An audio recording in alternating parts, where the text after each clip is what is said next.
மேற்கு தமிழகத்தில் ரோபோட்டிக் அறுவை சிகிச்சைகளில் புதிய பரிமாண மாற்றத்தை ஏற்படுத்தும் கோவை குப்புசாமி நாயுடு மருத்துவமனை அதிநவீன அறுவை சிகிச்சை இயந்திரத்தின் வருகையால் சாத்தியம் என மருத்துவர்கள் தெரிவித்துள்ளனர். கோவை பாப்பநாயக்கன்பாளையம் பகுதியில் GKNM மருத்துவமனை இயங்கி வருகிறது. இம்மருத்துவமனை அறுவை சிகிச்சை கண்டுபிடிப்புகளில் குறிப்பிடத்தக்க மாற்றங்களை குறுகிய காலத்தில் அடைந்து வருவதன் மூலமாக மேற்கு தமிழகத்தில் ரோபோட்டிக் அறுவை சிகிச்சைகளுக்கான முன்னணி மையமாக திகழ்ந்து வருகிறது.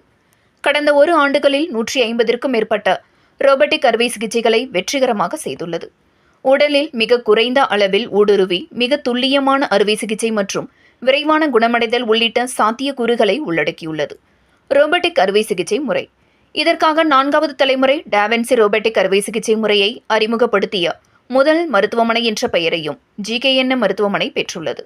இம்மருத்துவமனையில் நிறுவப்பட்டுள்ள ரோபோட்டிக் அறுவை சிகிச்சை கருவி குறித்து அறுவை சிகிச்சை புற்றுநோயியல் ஆலோசகர் டாக்டர் பிரவீன் ரவி சங்கரன், அறுவை சிகிச்சை புற்றுநோயியல் துறை தலைவர் டாக்டர் அருள்ராஜ் ஆகியோர் கூறியதாவது: தற்போது அறிமுகம் செய்யப்பட்டுள்ள இந்த அதிநவீன ரோபோட்டிக் அறுவை சிகிச்சை மூலமாக உணவு குழாய், நுரையீரல், தைராய்டு, வயிறு, கல்லீரல், கணையம், பெருங்குடல், மலக்குடல், சிறுநீரகங்கள், சிறுநீர்ப்பை, புரோஸ்டேட் மற்றும் இருதயம் உள்ளிட்ட அனைத்து உறுப்புகளில் ஏற்படும் பிரச்சனைகள் மற்றும் புற்றுநோய் பாதிப்புகளை இந்த ரோபோட்டிக் அறுவை சிகிச்சை மூலமாக சரி செய்ய முடியும்.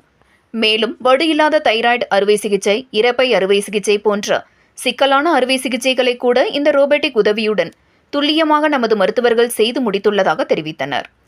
மேலும் இந்த நிகழ்ச்சியின் பொழுது மருத்துவர்கள் சந்திரசேகர், வெங்கடேஷ், கமலேஷ், லதா பாலசுப்ரமணி உள்ளிட்ட பலர் உடனிருந்தனர் என்பது குறிப்பிடத்தக்கது.